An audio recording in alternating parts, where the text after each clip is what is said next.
Hello everyone and welcome to this, our Sunday episode of our podcast.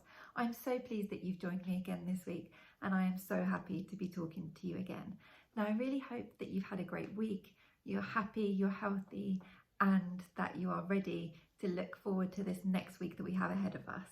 So what I wanted to talk about today is actually a follow on from what I spoke about last week, and if you haven't seen last week's episode then do check it out on YouTube or one of the many podcast apps that are out there, so Apple Podcasts, Google Podcasts, Spotify, Anchor, and there are several others, so check it out. Just look for the Avoiding Break podcast. So yeah, it follows on from what we spoke about last week, where I spoke about three secrets to success, and one of those was about not being afraid to fail, and how actually you have to embrace failure because it really helps you in your journey, and we have to switch our mindset around what failure actually means. And I just wanted to, follow on from that because I think it's such an important topic. I think it's so key because we grow up thinking that, we shouldn't be failing and it's wrong to get things wrong. And, if you fail, then you're not good enough. And we build up this kind of narrative in our heads that failure is a really, really bad thing and it should be avoided at all costs. And it can really actually hamper us on our journey because if something goes wrong and we perceive something as kind of a negative failure, then we may give up and we may not carry on.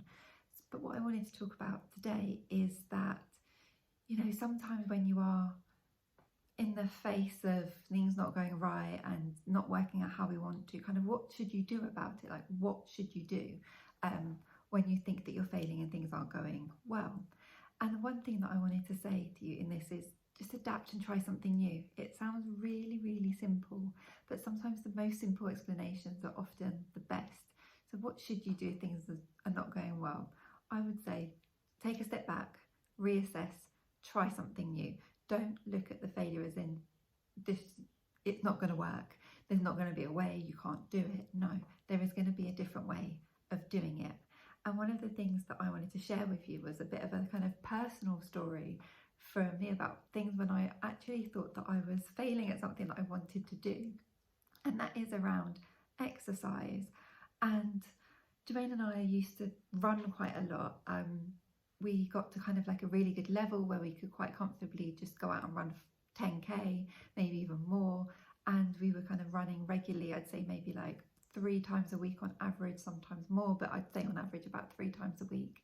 And it was like a real part of our lifestyle. We were eating really healthily, we were running, we were exercising, we were doing other kind of exercises at home in terms of things like push-ups and squats and sit-ups and those kind of things. And we got ourselves to kind of like a really good level that we were happy with. And then I fractured my elbow while we were on holiday, and that wiped me out for a good, I'd say, 6 months or so, because I was in plaster for 3 months, then had all the physio, 2 operations, but one of those was like a year later. But then we really wanted to get back into exercise and getting fit again.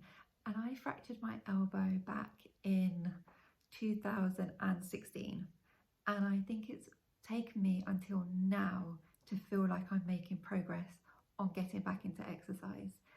And it sounds so simple. It's like, well, it's exercise, you just do it. You just go out for a walk, or you go out for a run, or you do an online class, or you look for stuff on YouTube. You do those things. But I don't know, I just found it so difficult, and I didn't find something that worked for me. And I'd be constantly, trying something and thinking, yep, I'm going to do this.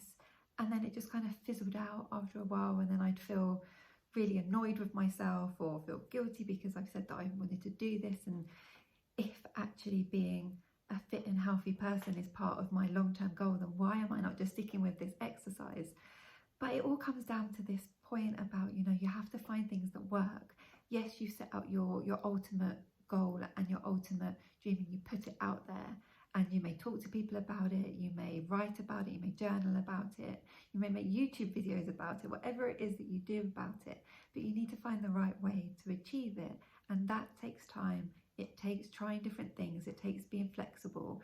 And I would say now I've tried different things, different exercises, whether it's insanity, whether it's just trying to, go out for a walk, whether it's just trying to get out and run. And actually what has really worked for me is spinning. And I worked out that that's because there is coaching there. What I was doing wrong before was trying to work it all out myself and what I wanted to do, whereas actually what I'm really benefiting from is classes where I know there are a defined length of time, I know what I'm going to do, and there is an instructor there that is helping me get the best out of my workout. And that has really worked for me. I've got myself into a nice routine, which is another thing that I know about myself but I didn't put into practice before, is I have a routine now. I know when I'm going to spin and I stick to it and I make sure that I do it. And then the other thing that is, I wanted to get out and run again because running was such a big part of my life with Jermaine, and I really wanted to do it. And one of our friends really inspired me because she did Couch to 5K and she is now smashing it as a runner, and she posts on social media about her running and what she's getting up to, and it fills me with so much inspiration to see what she has done. And so I've tried Couch to 5K myself as well, and I must admit it is an amazing app. I'm loving it so far. I'm not going to say too much about my Couch to 5K because I don't feel like I've got that far into it, unlike the spinning, which I've been now doing consistently for a while. But I'm very excited. And it's true, guys, when you're doing these things, stick to your strengths, think about who you are as a person and what works for you, and try something new. I think that is going to be my big takeaway from this podcast. Whatever it is that you are trying to do, whatever it is that you're working on, it can be anything, it's personal to you. Think about the type of person you are and what works for you, and just keep trying new things, keep adapting, and just realize if you have this big dream, this big goal that you are working towards, or anything, it doesn't even have to be big, whatever it is to you, then just keep trying, keep going. And if you feel like it's not working, don't think of it as you failing. Don't think of it as you're not going to get to your ultimate dream or your ultimate goal. Just think about it, you just need to find another way and adapt and try something new. So guys, I really, really hope that you found that useful. I just wanted to give you those insights into kind of like a personal experience of where I felt like I've been failing and what I've done about it, and now what has worked for me, in the hope that it helps you on your own journey. And guys, until next week, I really hope that you are well. And if you'd like to chat with us, then you can find us across the social media platforms, leave us a comment on YouTube, or just email us at avoidingbroke@gmail.com. And guys, it's been so lovely to speak to you. You have a wonderful week, and I will see you soon. Okay, bye guys.